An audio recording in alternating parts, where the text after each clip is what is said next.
and welcome to UDL in 15 Minutes, where educators discuss their experiences with UDL. I'm Louie Lord Nelson, UDL author and leader. Today, I'm talking with Carrie Preston, who is an intervention specialist who is co-teaching an environmental science course at the Ohio High Point Career Center in Bellefontaine, Ohio. Today, Carrie is going to share how she designed a month-long unit where 12th grade students chose their own community issues to investigate and then offered solutions. Hi, Carrie. How are you? Great. How are you? I'm wonderful. Thank you so much.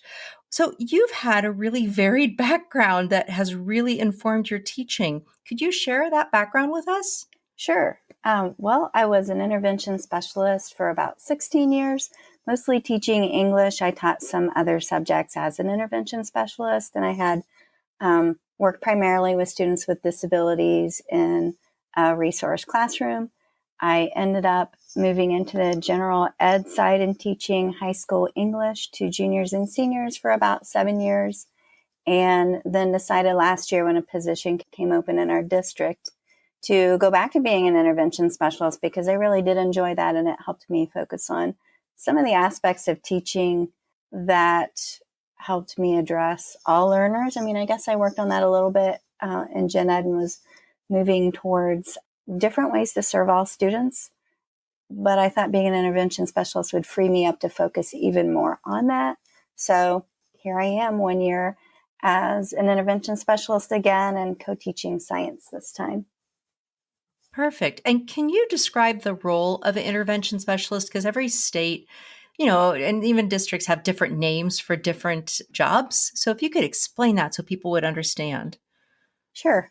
I have a license to teach students with disabilities. At my district, it means I have a caseload of students whose IEPs I manage, monitor. I meet with those students. Last year, all of those students were students that I had in class. So it was really easy to work with them, check on grades, make sure they had everything that they needed to be successful and that their plans were being followed. Thank you. And how do you think that your varied career has impacted your beliefs related to UDL? Having those two totally different experiences of being in the general education classroom and having typical students and some students with individualized education plans was really different than having just students with disabilities. And it really helped me figure out how to meet all learners' needs a lot better. I thought I did a pretty good job as an intervention specialist the first time around, but after I taught in general education, I learned that I could get a lot better. So it's taught me a lot about meeting all those students' needs. So when did you get started learning about UDL and starting to implement that? Well, we had some formal training last year through our state support team, but I was starting to incorporate some UDL elements or aspects unknowingly in my first go-round as an intervention specialist, and I really wanted to provide ways for students to challenge themselves, to remove some barriers. I wanted to encourage them not to limit themselves.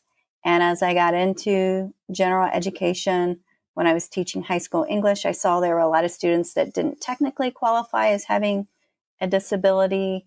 And, that's just a matter of numbers and where students fall. I feel like sometimes that's maybe not an exact science, but other students who needed other things as well, that maybe they were small things, but just differences in learners. And so when we got this training, I really amped up my efforts and I could be a lot more deliberate about what I did and more informed about how I work to meet all learners' needs. And I love how you just said that, because there are a lot of people that learn about UDL and sometimes people will say, oh, I'm already doing this. And either they'll drop it off their plate or they won't take any time to dig into it more. And a big part of it is what you just said. It's that deliberate, intentional piece of saying, you know what? There are more students that can benefit from this. And then that bigger picture of where are we taking them when we provide these supports that lower barriers? Well, we're taking them toward becoming expert learners. That's where we're taking them. So it's not so much the strategies and the methods and even sometimes the materials. It's more about where are we taking these students? And I think about the story that you and I chatted about, and I think it's an excellent examples. So if you don't mind, I'd love if we just dive right into that. Sure. When we last talked, we talked about, I called it, I think, the most UDL unit I've created to date. And that unit was one I have to mention that I did do that towards the end of the year when some expectations for classroom roles and procedures were kind of set, and like how we do things and what quality of work was expected. Those things were pretty well set, and I had a good rapport with students. I probably wouldn't do this at the very, very beginning of the year because this unit was pretty free and open, but we really enjoyed it. I only got to do it 2 times before I switched back to being an intervention specialist. But the standard that we worked on was a writing standard, and it was writing for a specific audience. And I wanted to keep it simple, but I wanted to give students a lot of choices, and I wanted to make sure that we got that engagement piece in, that they were interested in what they were working on, and that they could work with the people they wanted to work with and produce a product that suited their skills and their audience needs. So I just took those 6 questions that kind of measured whether they met the standard and presented those to students. And those were basically, who is your target audience? What do they already know? What do they need to know? What method of communication would be most appropriate? So if they chose their peers, or let's say they chose the community and they created a PowerPoint and they presented that in class, that may not be the best method of communication. So they had to think about the best way to actually get their message to their audience, what their design was like, whether that was appropriate for the age group, whether they included elements that would be important for that audience. And then they would get another engagement piece would be that self-assessment that would be included. So they decided their groups, they decided their topics. As a whole class, we kind of brainstormed some local problems, some issues that they saw. And that year we had a lot of anxiety and depression. There were some automobile accidents and some really tragic things that happened that year. And students were just really struggling to deal with those things. So that was a hot topic. Drug abuse was a hot topic, domestic violence. One group of students identified a lack of manners in their peers, and they wanted to create a game board for use with younger students to teach them about manners, hoping to affect some younger students and teach them about manners so that when they got to be their age, then maybe they could see a difference in how students conduct themselves. So they got to decide their groups. If they wanted to create a work contract, they could. Students that really knew each other well and how they worked, some of them chose not to, some of them chose to. I did a lot of group monitoring. Usually on a daily basis, I would check with each group. What have you done today? What's your next step?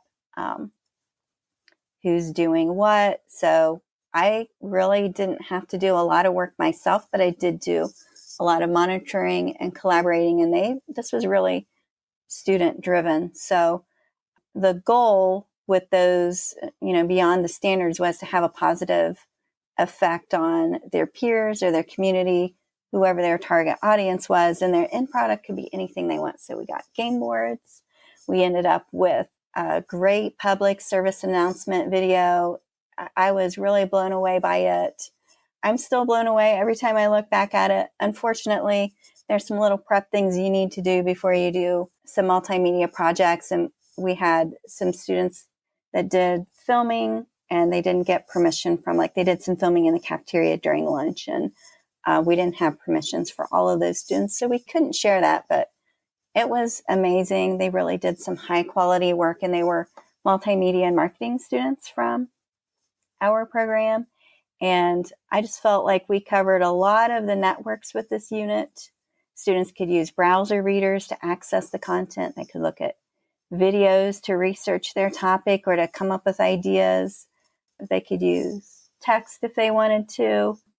They could read texts or magazine articles or research about their topics. There were many ways that they could take action on what they've learned or express what they've learned. The end product could be anything. And using those 6 questions as an assessment at the end and including the self-assessment opened the door to any kind of project that would be appropriate. But I didn't have to create 55 different rubrics or ways to grade it. And we didn't have to sit down and we didn't have to spend all that time figuring out, okay, what's your grade going to look like? How are we going to grade this? the bottom line was if they were involved and we repeated those questions throughout the project, and I would ask them, what does your audience need to know?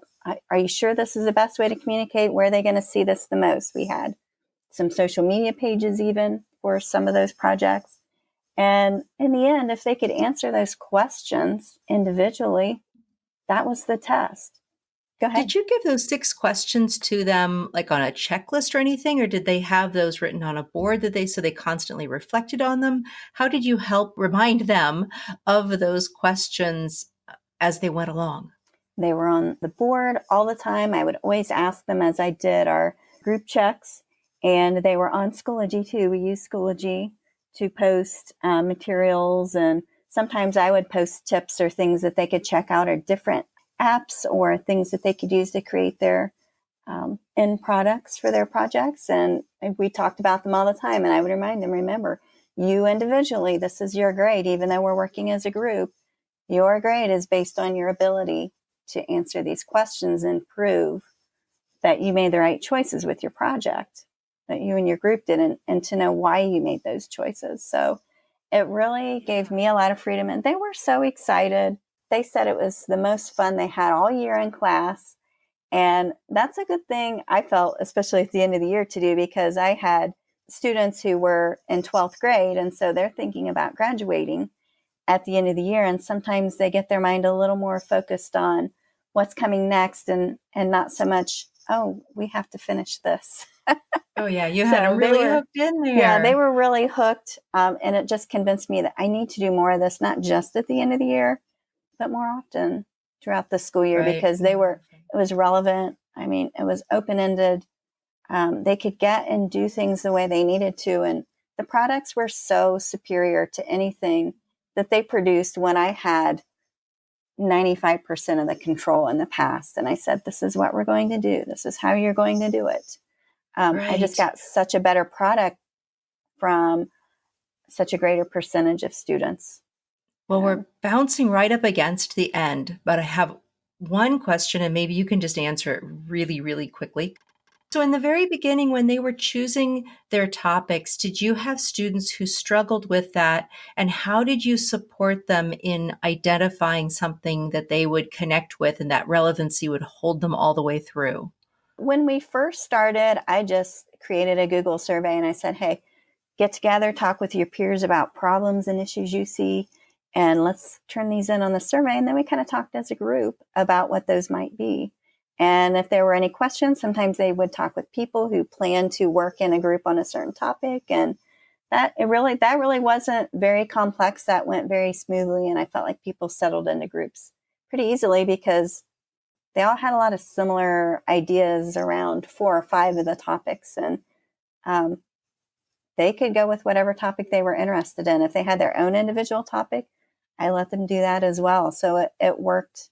It worked out pretty well. I did have to help them with a little time management, or some maybe functioning as a group. Sometimes I would need to support some groups there. I couldn't just say hands off, that's for you to figure out. I did provide some guidance there for some students. So there were still some supports and scaffolding in those areas too. Oh, well, Carrie, this was fabulous. Thank you so much for sharing. And I'll probably be doing more connecting to the UDL framework in the associated blog, just because we didn't take time, because your story was so good. I want to just let you keep going with it. So Thank you. Thank you so much for sharing. I really appreciate it. Thank you for having me. Absolutely. So for those listening to the podcast, you can find supplemental materials like an image montage with closed captioning, that montage with audio descriptions, a transcript, and the associated blog I just mentioned at my website, theudlapproach.com/media. And finally, if you have a story to share about UDL implementation for UDL in 15 minutes, you can contact me through theudlapproach.com. And thanks to everyone for your work in revolutionizing education through UDL and making it our goal to develop expert learners.